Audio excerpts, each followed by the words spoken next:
Welcome to The Explainer. Today, we're going to tackle something huge, how to actually build a life of focus. You know, the kind that lets you finally get to your big creative projects. We're pulling some amazing ideas from two experts, lifestyle coach Pete Kane and author Joel Crumbley.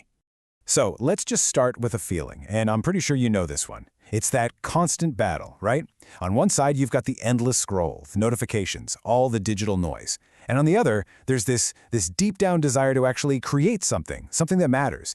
Maybe for you, that big thing is finally writing that book you've been thinking about. So here's the game plan for today. We've got a really clear path. First up, we're going to build that solid foundation for focus using a simple morning routine. Then, we'll show you how to take that focus and aim it at a huge creative project. I mean, from the first spark of an idea all the way to a finished thing. All right, let's jump right in. Section 1. Look, the most important part of all of this, it's building that foundation for your day before the emails, the texts, and the chaos can get to you. And to do that, we're going to look at this really powerful 5-step morning routine from Pete Kane. Okay, so here they are, 5 steps. They sound simple, but trust me, they're a game changer.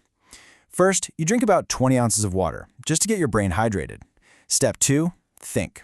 We're talking 10 to 15 minutes of just silence. No phone, nothing. Just let your mind be. Then, you read one chapter of a book. After that, you journal. Get all those jumbled thoughts out of your head and onto the page. And finally, you plan. Just figure out your top 3 priorities for the day. That's it. The whole idea is to create that mental space before your day gets hijacked. Now, I want to zoom in on that journaling step for a second, because it's really interesting. Pete makes this super important point. He says that the physical act of writing, pen on paper, it literally rewires your brain. It's not the same as typing on a keyboard. It forces you to slow down and process your thoughts in a totally different way. It's like a mental decluttering, clearing the path so you can actually focus on what's important. And this is probably the most crucial part of the whole thing. It's not about having one perfect morning. It's all about consistency. These aren't just one-off tasks, they're habits. And the quote says it all, right? What habits create is outcomes.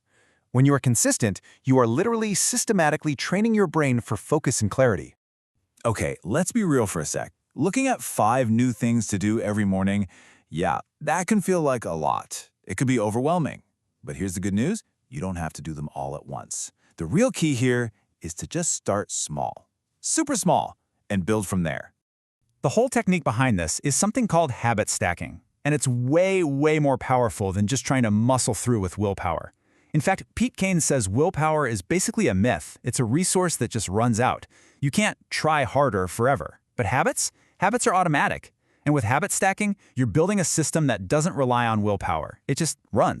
And the process is just so simple, it's genius. You just start with one thing. That's it, one. Let's say drinking that glass of water right when you get up. You just do that every single day until you don't even think about it anymore. Then, and only then, you stack the next habit on top. So, after you drink your water, you do your 10 minutes of silence. And you just keep repeating that process, one habit at a time, until they're all linked together like a chain. Okay, so let's say you've done this. You've built this amazing foundation of focus with your morning routine. Now what? How do you channel that newfound clarity into something big? Let's talk about a huge creative project, like writing a whole novel, and see how these exact same ideas of starting small and building up can work there too. And for this, we're going to look at the work of author Joel Crumbley. He uses this incredible process called the snowflake method.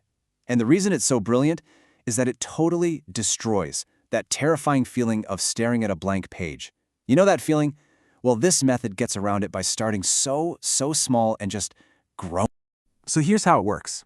It's actually a really cool process. You start with just one sentence that sums up your entire story.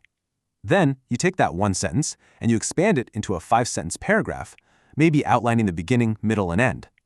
And then you take each of those 5 sentences and you expand them into their own full paragraphs. See what's happening? Each step just naturally builds on the one before it. You're taking this tiny little seed of an idea and you're growing it, layer by layer, into a full-blown outline. And underneath all of this, both the routine and the writing method, is this really fundamental shift in your mindset. It's about moving from being a passive consumer to being an active creator. Just think about it for a second. Scrolling social media, watching TV, your brain is basically on autopilot. It's passive. But creating, journaling, writing, building anything, that's active. It's work. It doesn't just numb you out. It actually fires up your brain. Okay, so let's bring this all home. How do we connect the dots? How do we get from one tiny daily habit and one single sentence all the way to a finished, published book? Well, it's the same principle again. Just like the snowflake method breaks down the story, you can break down the whole publishing process into clear, manageable chunks. Joel Crumbley lays out these 5 stages. You've got the writing itself, then the editing, then illustration or art, formatting, and finally, publishing. You just tackle them one at a time. Each one is its own little project. And this quote, this really just says it all, doesn't it? We overestimate what we can do in a day, and we underestimate what we can do in a year. It's so true. We try to do everything at once, we get discouraged, and we give up. But we completely miss the power of what we can build over a year with small, consistent steps.